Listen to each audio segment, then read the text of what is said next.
This is Los Angeles. Our Lady, the Queen of the Angels, as the Spaniards named her. The fastest growing city in the nation.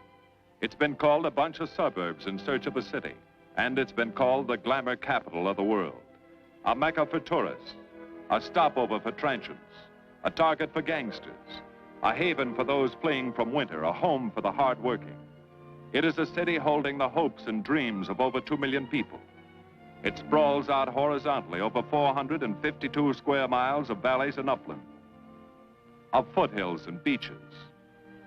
Because of that vast area, and because of a population made up of people from every state in the Union, Los Angeles is the largest police beat in the country, and one of the toughest.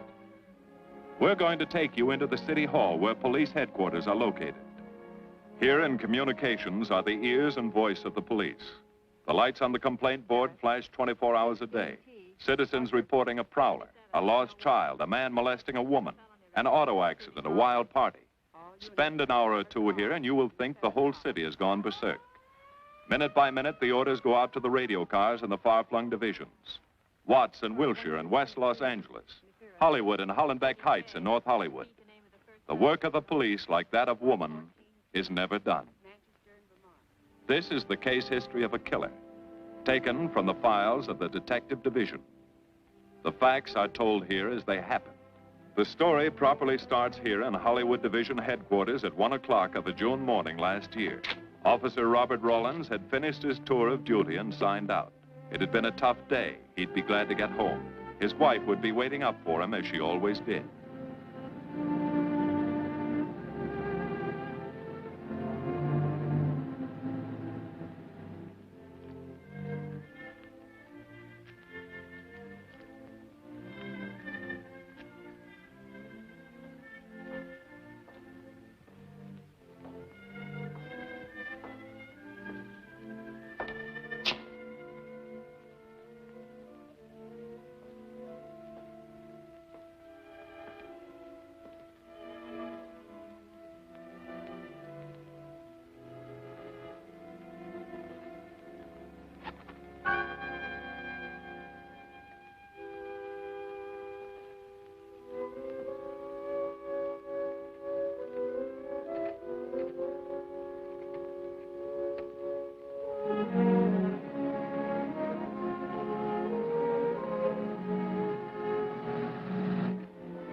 Hey, fella. Come here. What were you doing back at that radio shop? Just looking. I was on my way home. Live around here? Yeah, a couple blocks down. Let me see some identification. Sure. Yeah, I guess I forgot my wallet. Look, lad, I've got to see some identification. How about my Army discharge? I got it right here.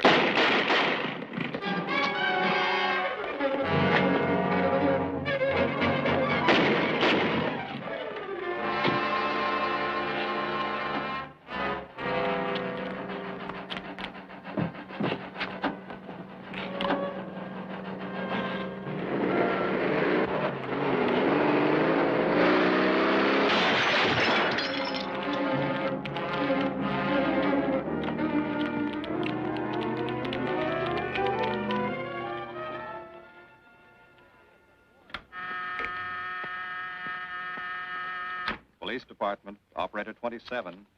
I want to report the shooting of a policeman. Hold on, please. Give me that again, please. I'm calling to report the shooting of a policeman. What's the address? 5057 State Street, just west of Santa Monica. Just a minute. Receiving hospital. Operator 2. Operator 27, 5057 State Street, 5057 State Street. An officer has been shot. Send an ambulance. All units in the vicinity of State Street and Santa Monica Boulevard. Proceed at once to 5057 State Street, 5057 State Street. An officer shot. Code 3.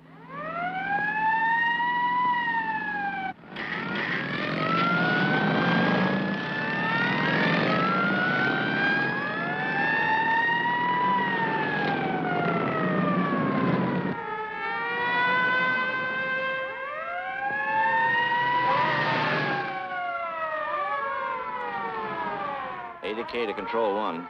Control 1 to 80K. Go ahead. This is Breen. Instruct Homicide to throw out a dragnet and pick up all suspicious characters in the area of the shooting. Also notify Sergeants Marty Brennan and Chuck Jones to report to me at the scene of the crime. Control 1 to 80K. Roger.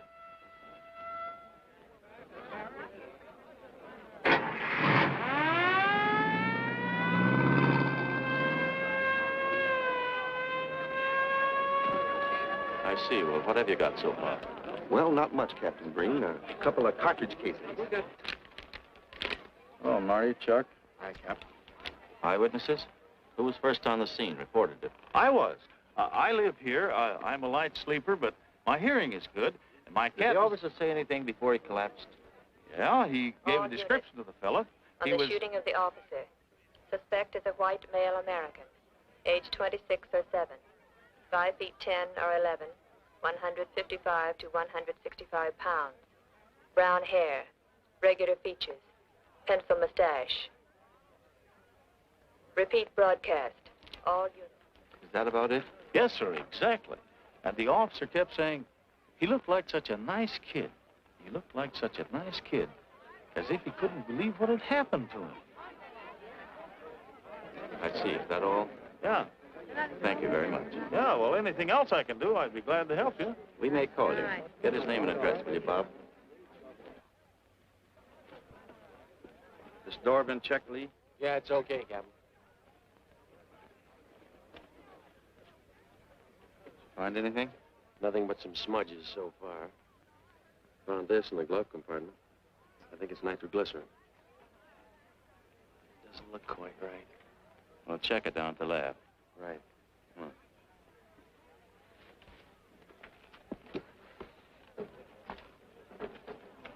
Open this up, Joe. No key, Captain. Let's try it open. Give me that bar, Frank.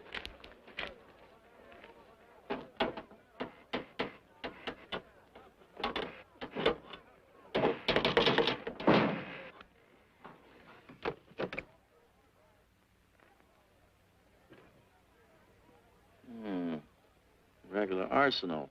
Yeah, get a load of that. What is it? I don't know. It looks like some kind of an electrical device. United States Navy. It's either stolen or war surplus. Send all this stuff down to the lab and check the serial number on that Navy equipment. Yes, sir. Captain Breen. We found these in the weeds over by the radio store. What do you got? A pair of cloth gloves, Captain.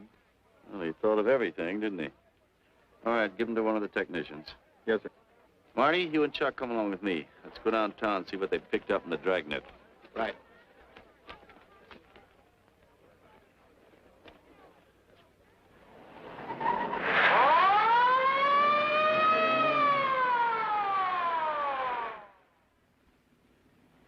You know him, Marty? Yeah. I know his wife, too. Ever since high school. Captain, I wish you'd let Chuck and me handle this case. All right. I don't want any dead heroes. I just want the man who shot Rollins. The suspects began to arrive at headquarters in droves. The police tossed every motel and hotel and many private homes in a 4-square-mile area around the scene of the shooting. Every available radio car and patrolman and detective was out on the dragnet. The strings were being drawn tighter and tighter. Many a man returning from a date or a late party or a poker game surprisingly found himself in a squad car, its siren screaming as it brought him to the detective bureau. The dragnet gathered in some strange fish, and many ordinary ones.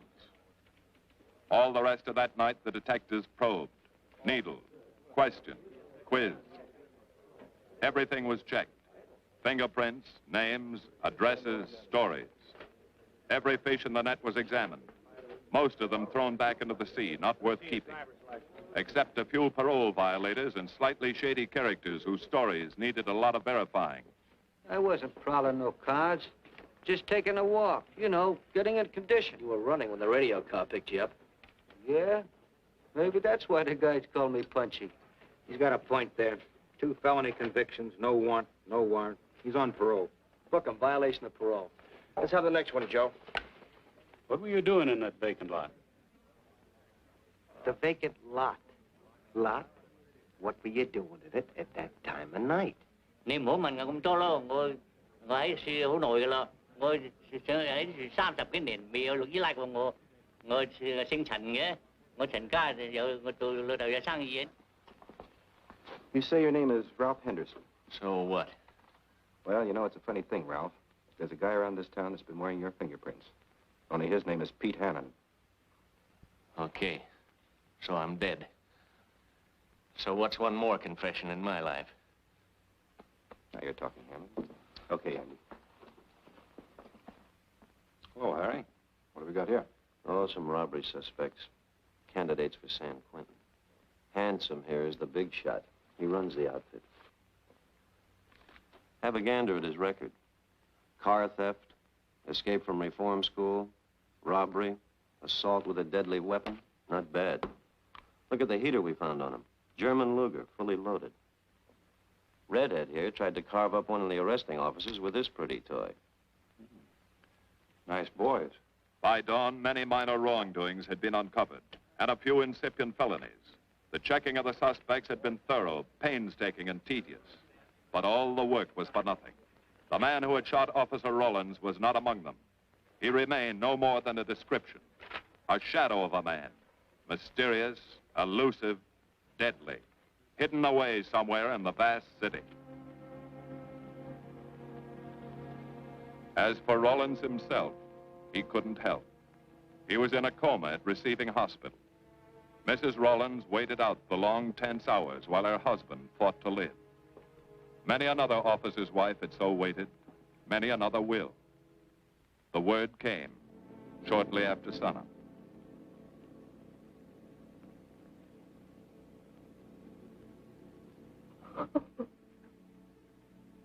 Oh.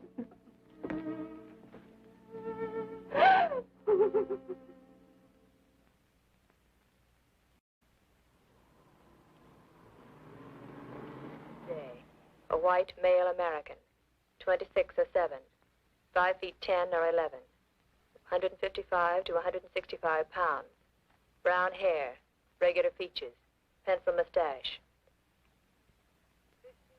This was no frightened fugitive. What went on in his mind? Why had he set his hand against his fellow men, taken the life of another, of a stranger, of a man who was merely doing his duty? He must have some plan, some goal that called for sudden death to anyone who got in his way.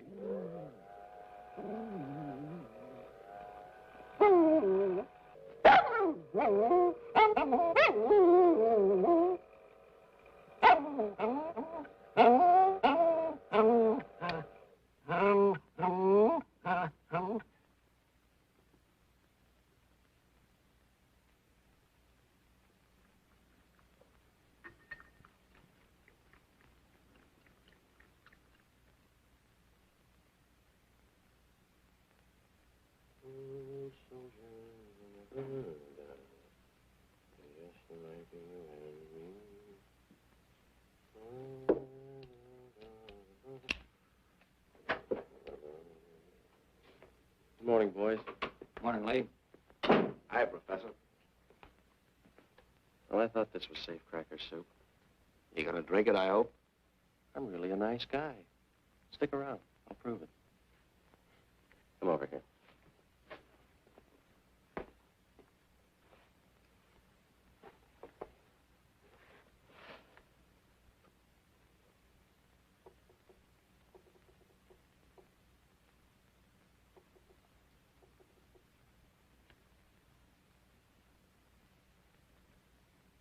Hold this for me, will you, Chuck? Thank you. Now, if you'll hand me that hammer, Marty. Thank you.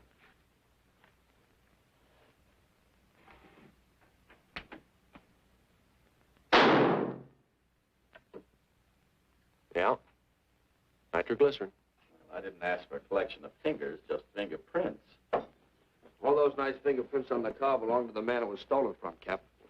Nothing on the guns or picklocks? Not even an interesting smudge. The gloves? Common type, worn by undertakers. I'll check on them. They won't show anything. What did your scientific test show? A couple of little things. Tool identification on these picklocks. I got one under the scope. You want to take a look? Yeah.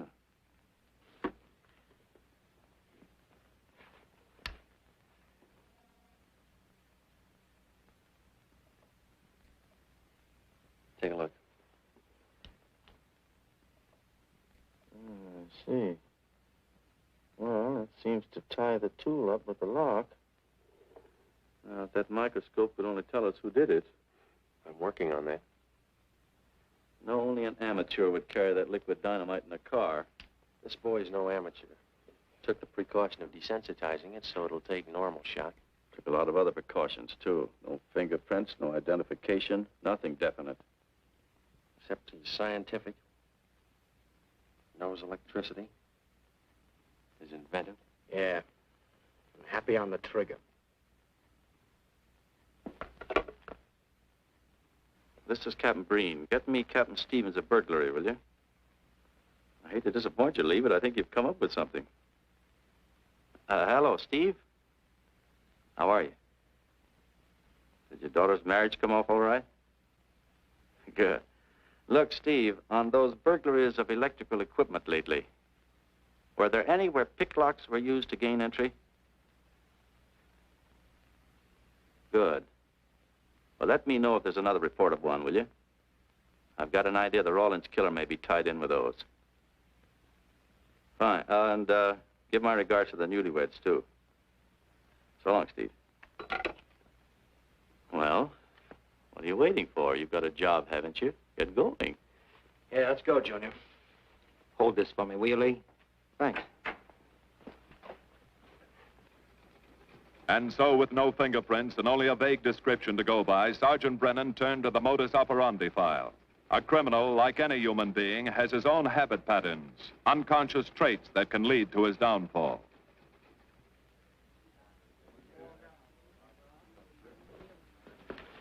Well, there you are, Junior. List of burglars who use picklocks for entry. Oh, great. This narrows it down to just a couple of hundred suspects in this area. Give me a match, will you? That may not be so bad. This guy's improved on the system. Maybe he's left his trademark on some other job. Well, here we go, legging it all over town, asking a million questions. What you paid for, isn't it? Am I paid to associate with you, too, Junior? You could do worse. Not this year. Come on.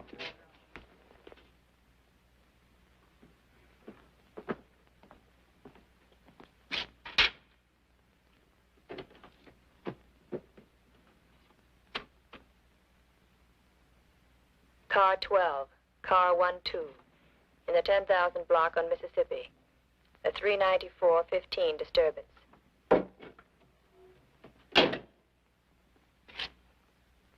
Car 80K, code 1.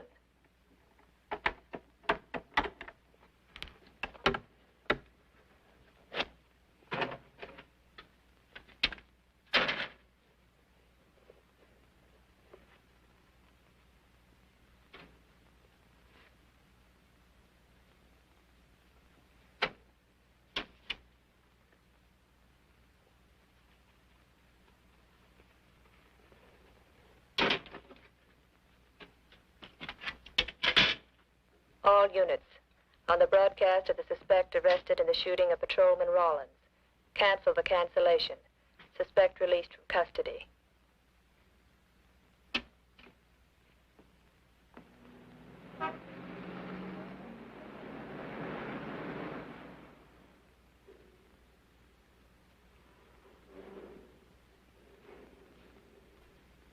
Oh, hello, Mr. Martin.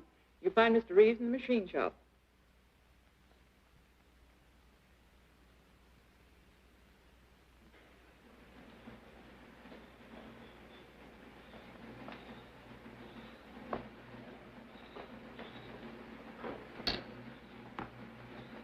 Hello, Roy. Glad to see you. How are you, Mr. Reeves? Hi. I was hoping you'd drop in. I wanted to thank you for showing us how to handle that repair job. Helped a lot.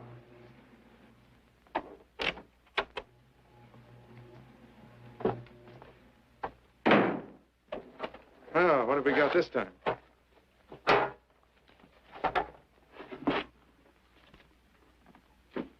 Silograph.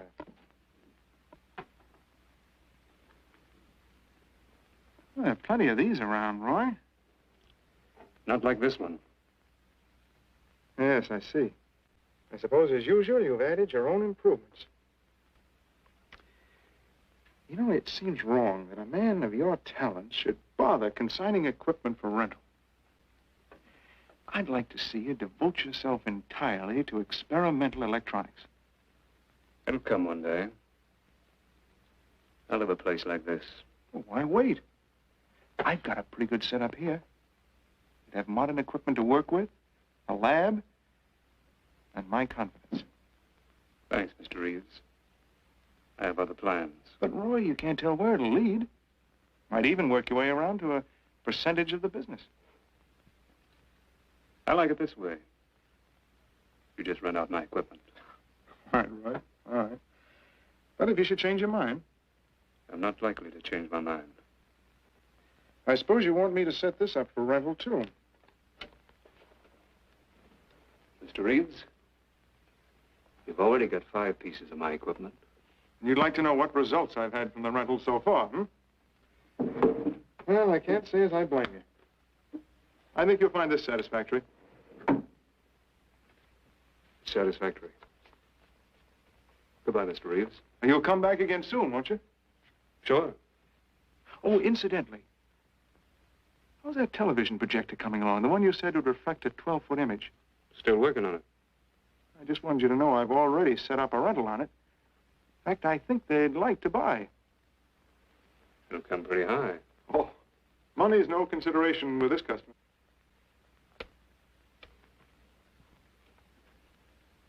Tell him he can pick it up tomorrow. I thought you said it wasn't finished yet. It'll be finished.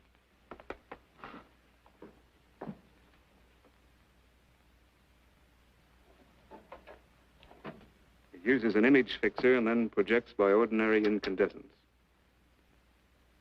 Roy, this is the best television projector I've ever seen. Let's hope that your customer thinks so. He will. Yes? Send him right in, Charlotte. There, you see, our customer is here, begging for the privilege of buying.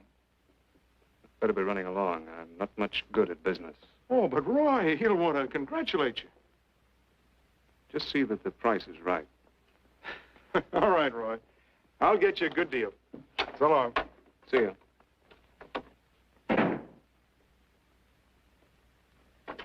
Well, Mr. Dunning, come in. Isn't it a beauty?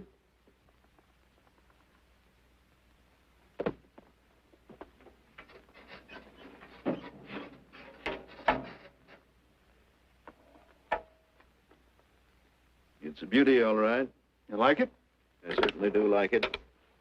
You see, it's mine. What do you mean? Let me have the police. I built it. Spent years on it. Oh, you must be crazy. Roy built this machine himself. Your friend's a crook, Paul. You've been taken in. Hello? Give me the burglary detail. Dear Jim, regarding your inquiry on a .38 caliber Smith & Wesson revolver, serial... Oh, come in, boys. Burglary detail just sent this report through. It's a man named Dunning reports tracing a stolen television projector to the Reeves Electronics Lab. Think it's a tie with the Rawlins case? Well, take a look at this fellow Reeves and see what gives. I'll notify burglary we're following up on it. Right. Come on, Junior. What else did he place with you for rental? Oh, a number of things. All war surplus that he bought on his veterans rating. Oh, is this more of his equipment? Yes. Yes, he left it here on consignment. I'm sure that Roy can explain everything. Well, maybe he can, Mr. Reeves, if you'll tell us where he lives. But I don't know. Mr. Martin's on the phone, sir. I'd better talk to him. I think so, Mr. Reeves. I'll take it in the superintendent's office.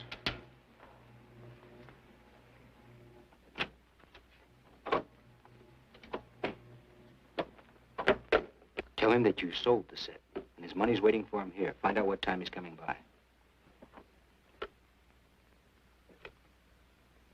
Put Mr. Martin on.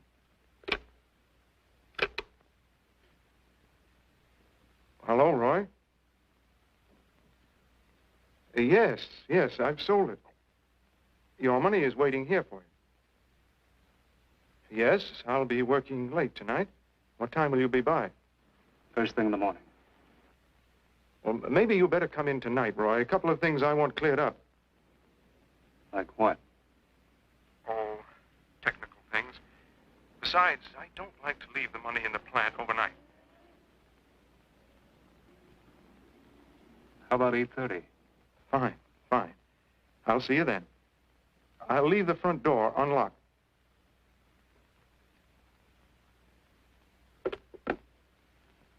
You'll be here at 8:30.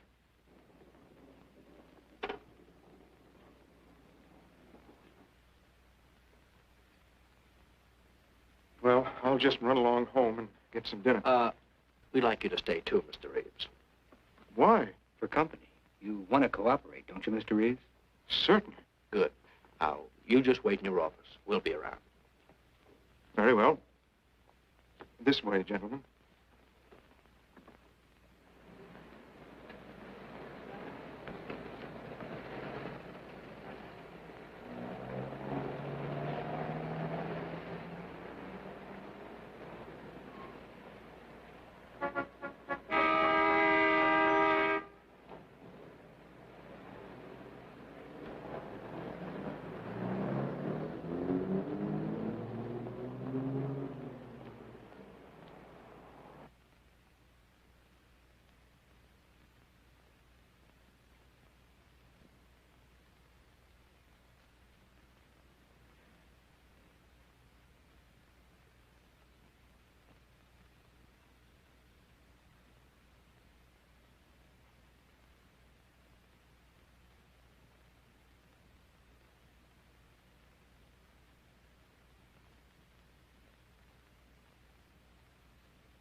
Reeves. Is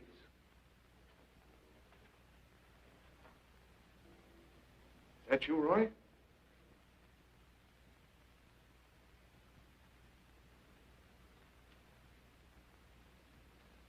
Go outside and block that alley door.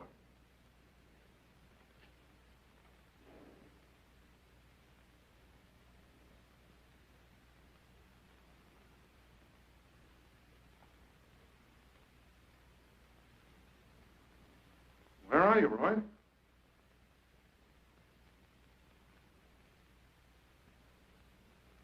Who's in here? No one. I'm alone.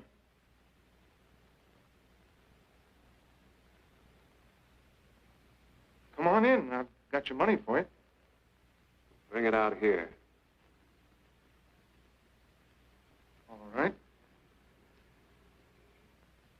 Just a minute.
No. None of them even looks like Roy Martin. He had such a fine face. Didn't keep him from carrying a gun. Or didn't you know that? No, I didn't. I told you all I know, all he ever told me. What about his friends? Didn't he have a girl? No, I don't think so. He had no interest in anything but electronics. Where did he pick up the subject? Books, magazines. Mostly from the Signal Corps. He was attached to a radar unit. Get a teletype off to the War Department. That might help. Yes? Ready on your call to receiving hospital, Captain Breen. Hello, this is Captain Breen. What is the latest report on Sergeant Jones?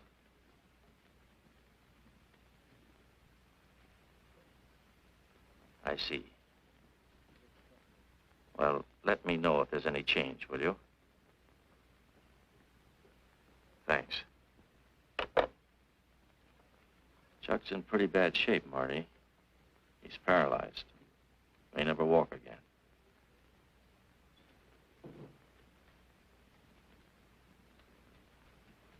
Oh, I'm sorry. It's funny that Martin showed up at 7 when he told you he wouldn't be there till 8:30. I don't know why. Except he was always unpredictable. I'll tell you why. Because you warned him. That's why he came early. That's why he came in the back way. But you heard me tell him the front door would be open. And the key to let him in the back way? He must have had one made. Why don't you tell us the truth? Marty.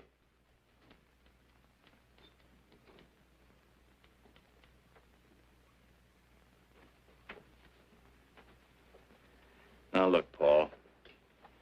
You can make it a lot easier for us to believe your story if you'll just give us some facts.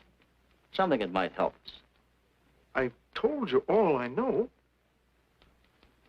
I've been gullible, all right, letting him make a fool of me. But I'd do anything to make up for what he did to Detective Jones. Sure you would. You can go now. Oh, thanks. Thanks. My friends, they can vouch for my character. That's good. We'll call you if we need you. Thank you very much.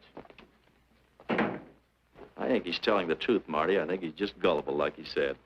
What about the stolen stuff he was trying to peddle for Martin? We'll use it for bait. Maybe Martin will come back for it. Then we can ask him. Here. Nevertheless, I want a 24-hour tail put on Reeves, and I want a watch on his home and his factory. Right. You can keep those. Okay, Captain.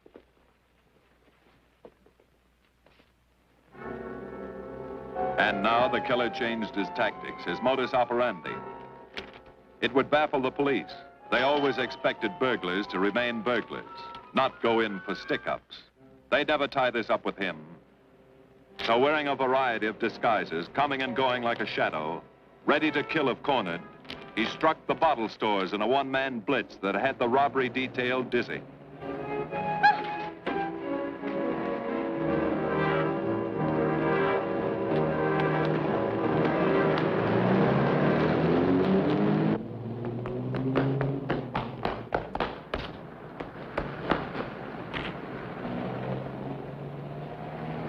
The killer, always resourceful, always thinking along lines that would baffle his hunters, had discovered an ideal avenue of escape. Under Los Angeles is a vast and intricate system of huge storm drains built to siphon off the flash floods of the rainy season. Many of the tunnels are large enough for 2 cars to drive abreast. Here were 700 miles of hidden highways, ideal for the use of someone who needed to hurry from place to place without being seen. Ideal as a hiding place for guns and supplies in case of emergency. What is it, Lee? Well, the reason I asked you to come over is I think I've hit on something. An identification? No, not quite, but a tie-up. Now, These are the shells from the gun that killed Rawlins. These were fired in the liquor store holdup in which the bandit got away. And these were fired at Chuck. Now, as you know, every ejector, even in guns of the same model and caliber, is different. Each one leaves its own markings on the cartridge casing. Now, look at these fine striations. This deep gouge. The same on all three. In other words, the man who killed Rawlins and the man who shot at Jones and Brennan, the stick-up was blitzing the liquor stores, are all the same man. Right. All we need to know is what that man looks like. Get me Chandler in robbery, will you? I've got an idea about that. Also, it'll give us a chance to see if Reeves is on the level with us. Steve, Breen, about those blitz holdups you're on. Round up all the victims and have them down here tonight, will you? Oh, it's just a little scheme. Thanks, Steve. That's good. Now sketch another one of the same type, only this time thin it out a little, huh? All right. Hi, Lee. How's it coming? Be ready for tonight? We'll be ready. Think it'll work? It should. When'd you get the idea? From a kidnapping case in Chicago.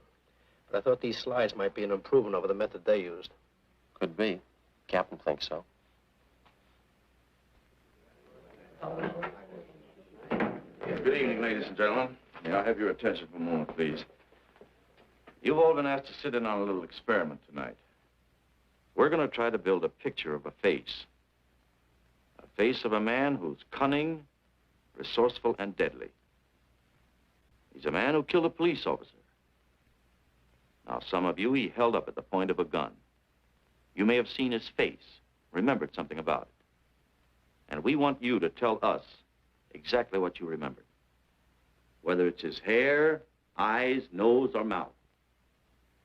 And we're going to try to put those pieces together so that they add up into a picture of the face of the man we want. Now, you can see how we're depending on you. Lights? Now, first, we're going to concentrate on the type of hair our man had. And if the picture looks anything like his hair, I want you to speak right up. All right, the first slide, Lee.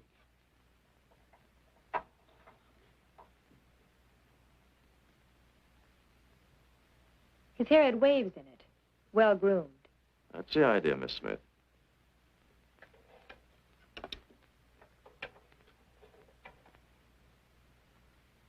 Is that any closer?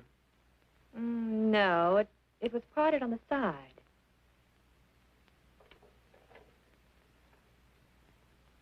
Oh, that's more like it, except it was thicker.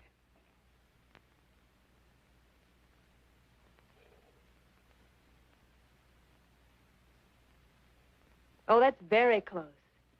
Yes, that's the way his forehead looked. It was broad and high. All right, hold that slide. On the next series of slides, we'll take into account his eyes.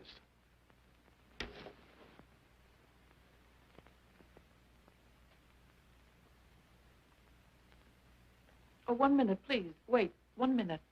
His eyes were a little like that. Maybe a little smaller, like beads. Go on, Lee.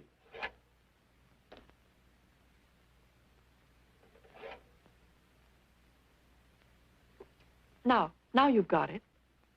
Now, hold that slide, Lee. Anyone else? That looks like him, only a little madder. He had a patch over one eye when he come into my place of business. I remember noticing that the one showing was blue. Well, the guy that stuck me up had on horn-rimmed glasses. He was wearing a Band-Aid across his nose when he knocked me over. Uh-huh. All right, hold that, Lee. Well, so much for the eyes. Go ahead.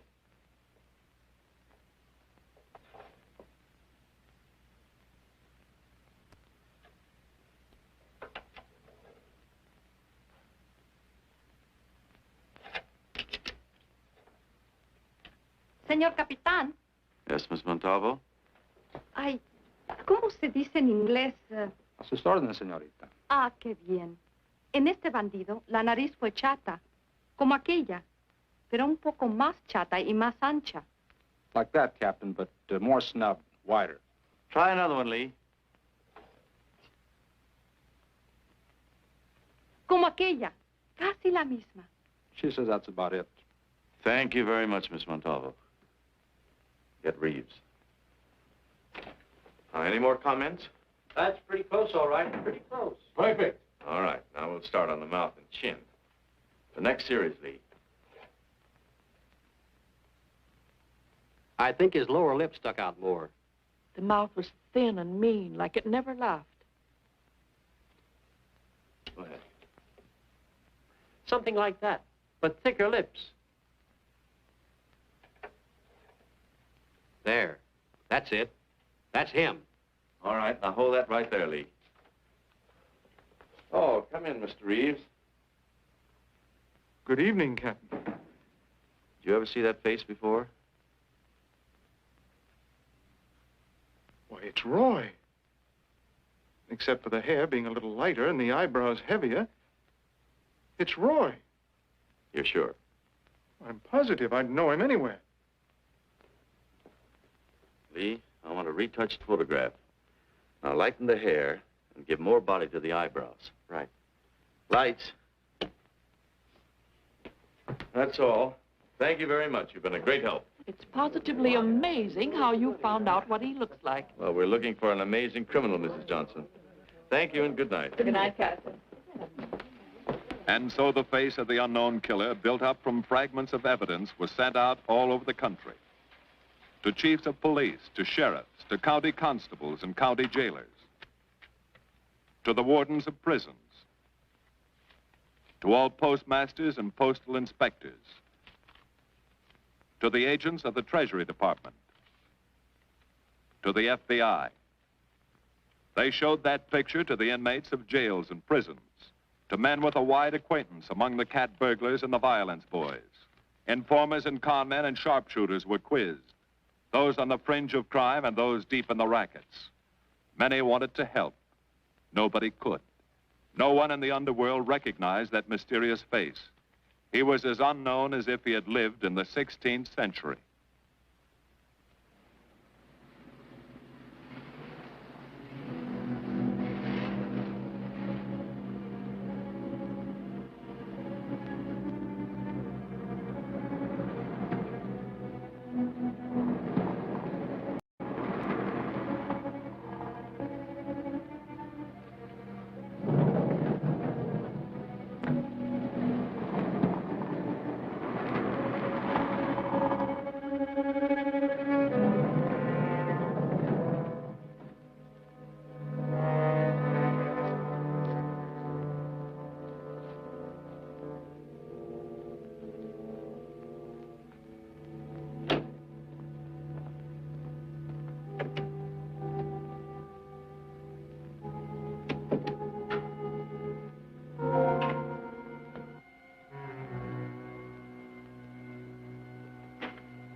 Reeves.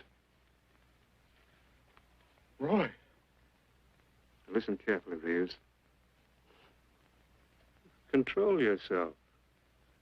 I know you're alone in the house. Act like you're alone. Cops are watching every move you make. The police here? They got you staked out like a muskrat hide, watching you around the clock. Here at your plant, tailing your car. Sit in that chair. Pick up 3 books.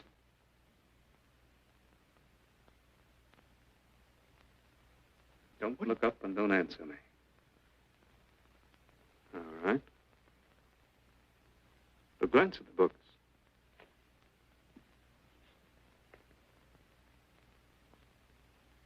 Pick one of them.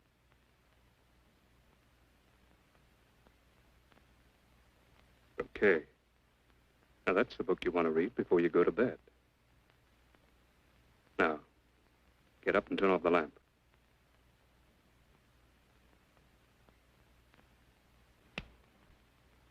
Come here.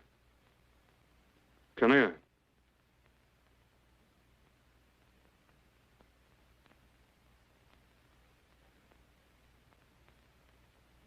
Go in the den.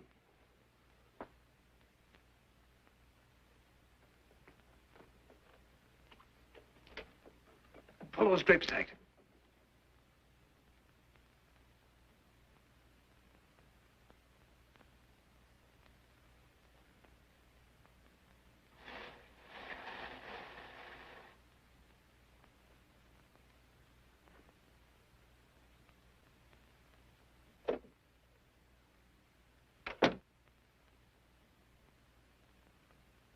Now get away from him.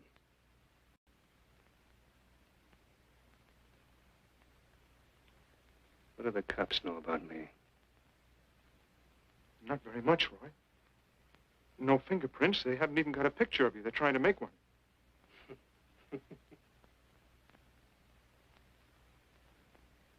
How much cash you got in the house? None. I never keep any cash in the house. It isn't good business.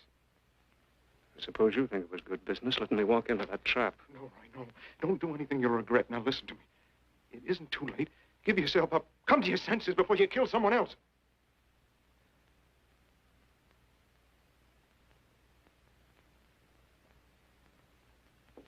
What do you mean, someone else? What do you mean? Nothing. The two officers, they said one of them might die. He's still alive, isn't he? I never thought you'd stooge for the police. You almost got me killed. Roy, you know the police are right outside. You'd never get away with it.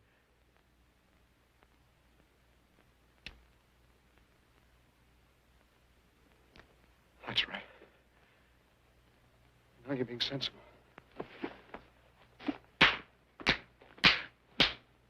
I know there's money here. Where is it? Don't worry. I'll get it.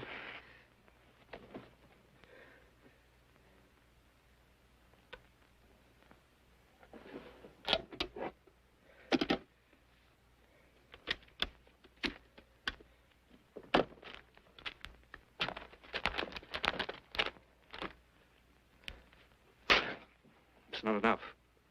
Stuff you got in mind is worth thousands. I'll get more.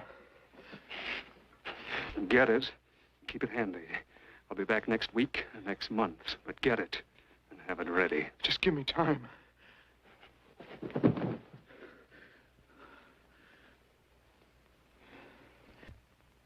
Oh!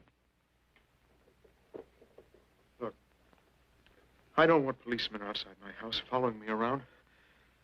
That's what made Roy suspicious. I'm leaving in the morning. I'm afraid I'll have to disappoint you, Paul. Unfortunately, you're our bait. I won't do it. I've done enough. Look, no one's done enough until we find this killer. I asked you to keep a sharp lookout on this house, Marty. I did. Two of the best undercover men in the department were assigned here. I didn't keep Martin from getting in. What's the matter? You tired?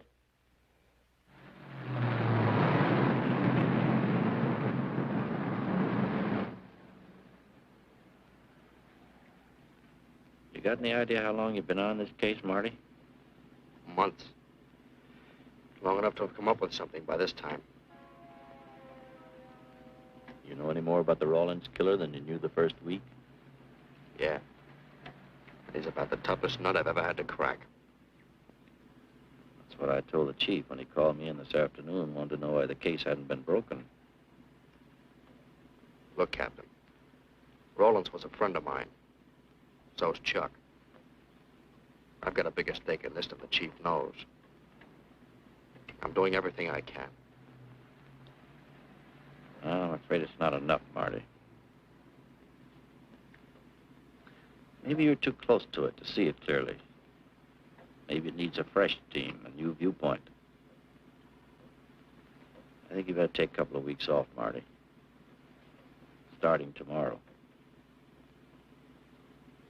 Anything you say, Captain.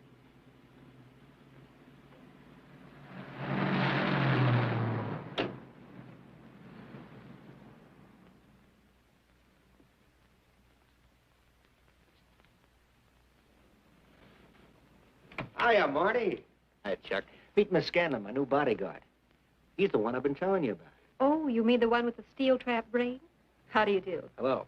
Say, this guy been behaving? After a fashion. See, she takes me out in my go-kart, puts me to bed, wakes me up, dresses me. You're perfectly capable of dressing yourself now, Mr. Jones. I'll be back in a few minutes. Well, how's it been going, Junior? Oh, pretty good, Chuck, pretty good. Is that why you're off the case? How'd you know? Breen was in to see me this morning. Oh. Suppose he also told you they put a new team on the case. He told me everything. Yeah. Let's see what his new boys dig up. Well, maybe they'll examine the facts of the case a little more carefully. What facts? That our man's sharp, that he's intelligent and works alone, that he has no record, never leaves a fingerprint and knows every move we make?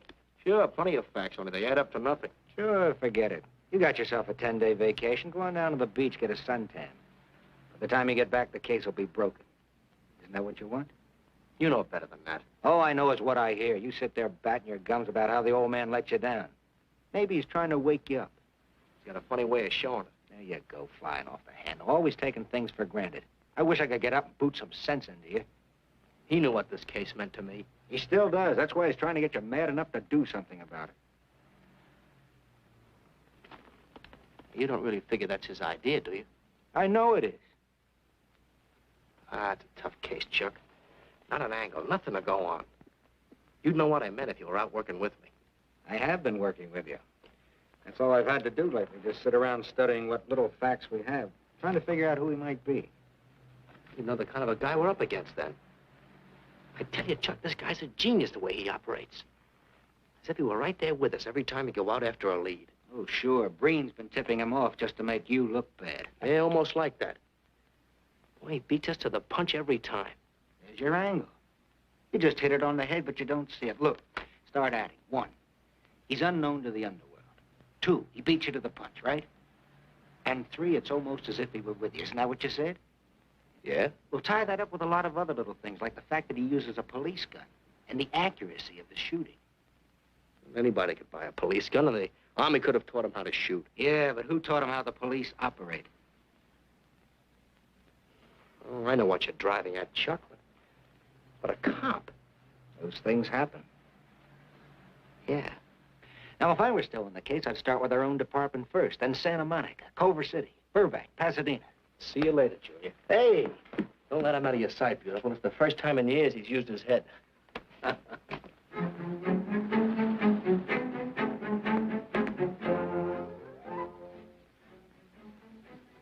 But you get a print of every mug we take. We always send L.A. a copy, Sergeant. It's personnel photos I want. You mean of our boys?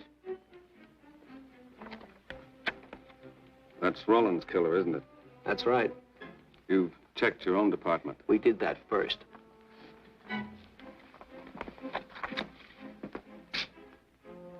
And so the tedious quest went on.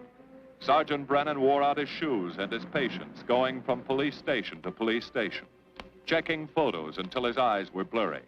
For police work is not all glamour and excitement and glory. There are days and days of routine, of tedious probing, of tireless searching, fruitless days, days when nothing goes right, when it seems as if no one could ever think his way through the maze of baffling trails a criminal leaves. But the answer to that is persistence, and the hope that sooner or later something will turn up, some tiny lead that can grow into a warm trail and point to the cracking of a tough case.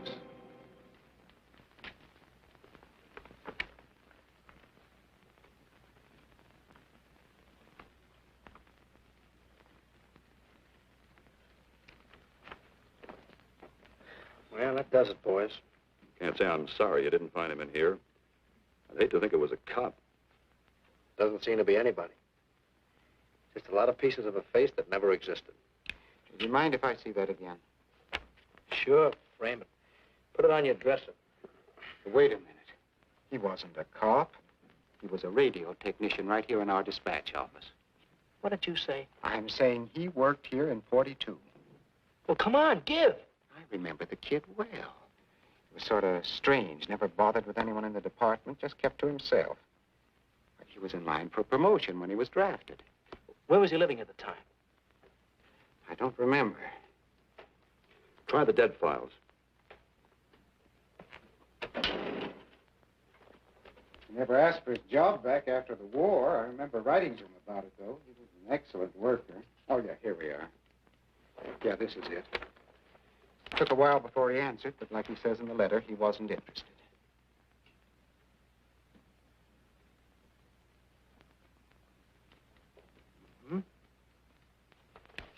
Postmarked Hollywood. No return address. What do you want us to do? All the work? Oh, thanks a lot, Freddie. You remember, he was a civilian employee.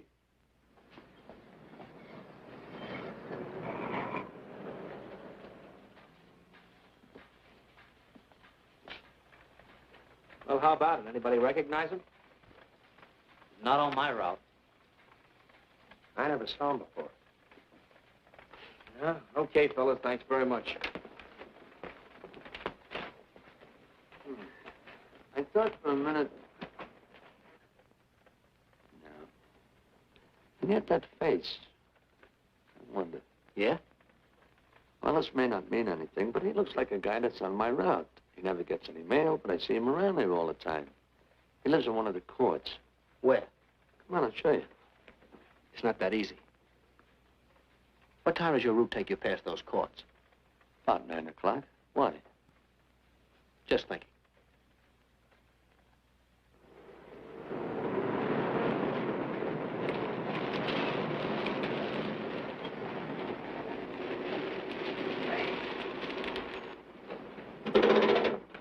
You got any chocolate milk?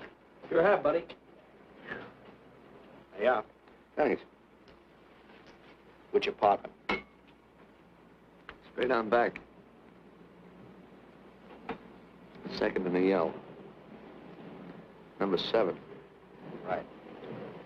Kind of warm today, huh? Oh, it's not too bad for this time of the year.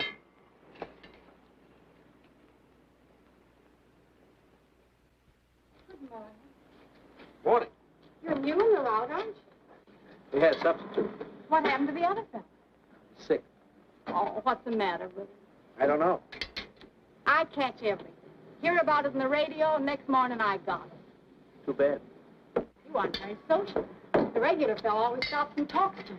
Sorry, Eddie, I'm a little late this morning. I was hoping maybe you could help me. There's something very funny going on in this court. Yeah? I was scared to go to the police with it. I thought maybe I might be poisoned. What? Yeah. By the manager. She's a witch. She's a what? A witch. She puts poison in my milk. Oh, I see.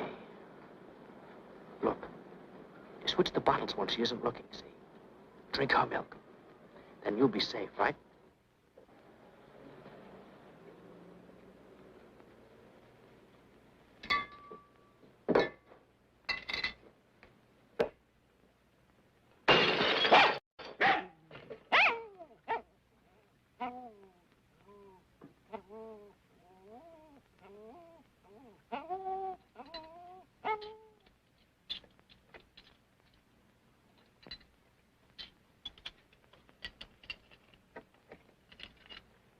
Why, I had a little accident.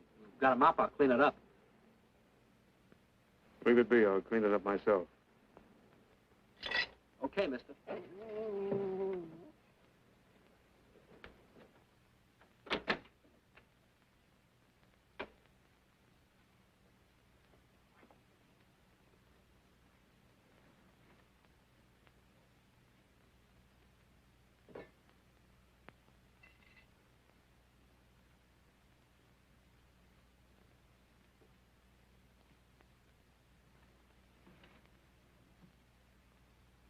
The place is called Bellevue Court. I drew this from memory, but it's pretty close. That's where he's hiding out, right there. You sure he's our man, Marty? Captain, I couldn't go wrong on that face. He's our man.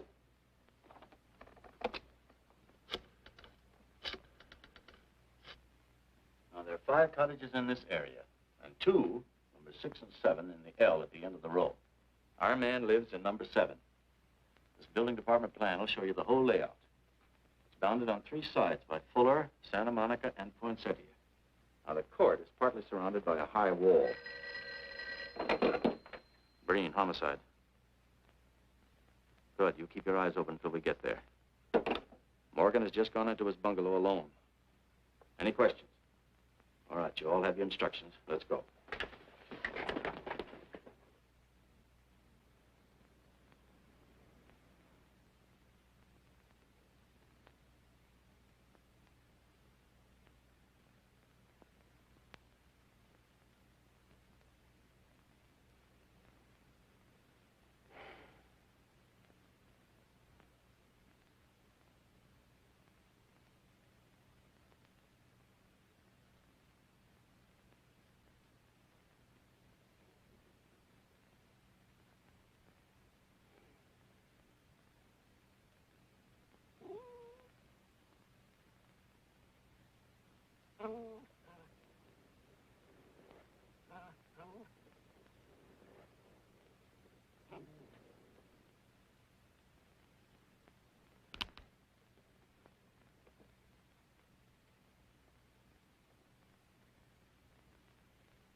We're out on time.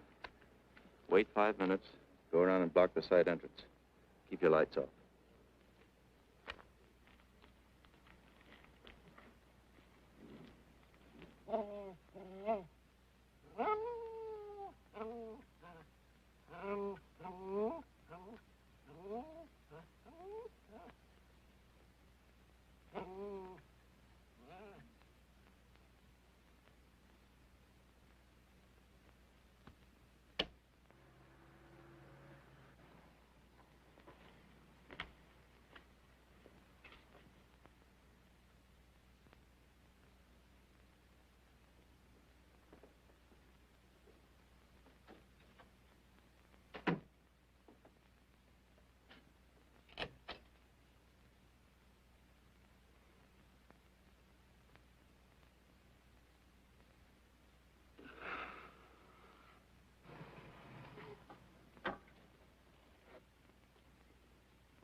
loose. I want a radio car in a hurry.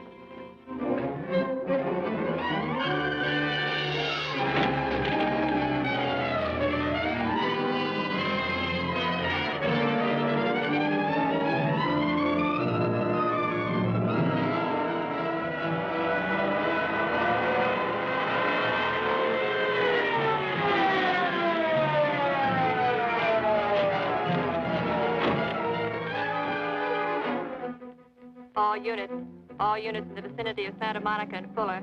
The murder suspect in the Rollins killing is at large.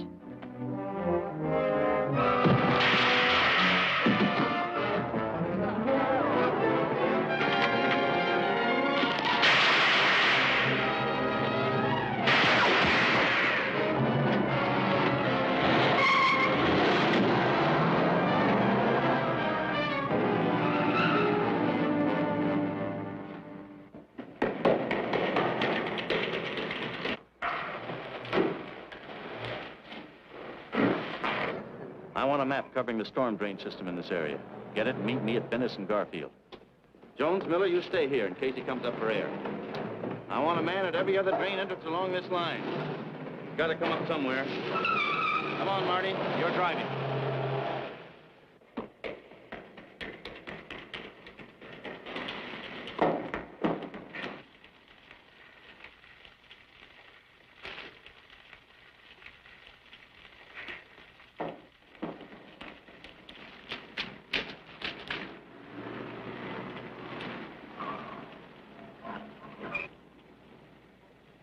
Keep this drain covered. It's liable to pop out anywhere.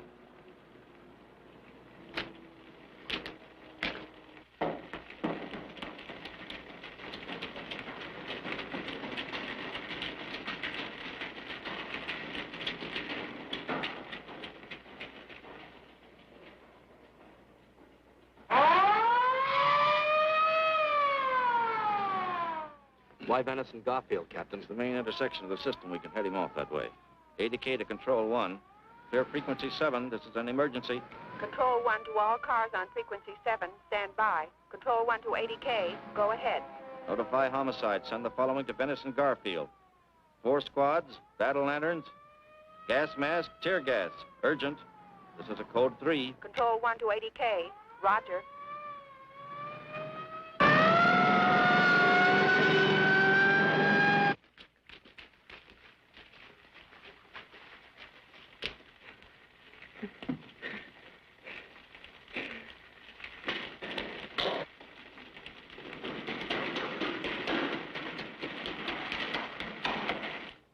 Probably head down this main drain to where it comes out at the Rio Hondo. Now, you take your squad and cover that exit. Right. Keep all spare radio cars cruising back and forth along this main street. Watch the curb inlets. We'll go in here.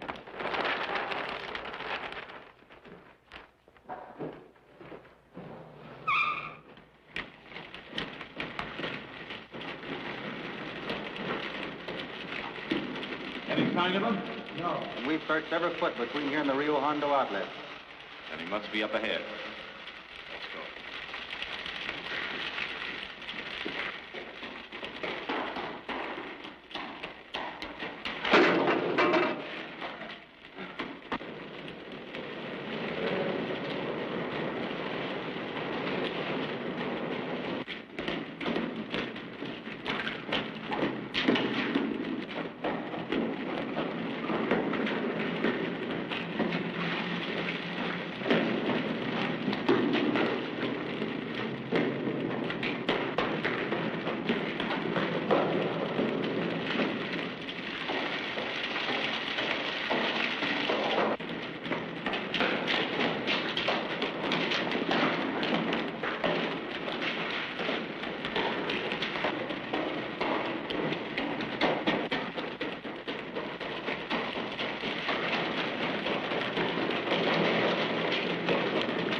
Gas gun.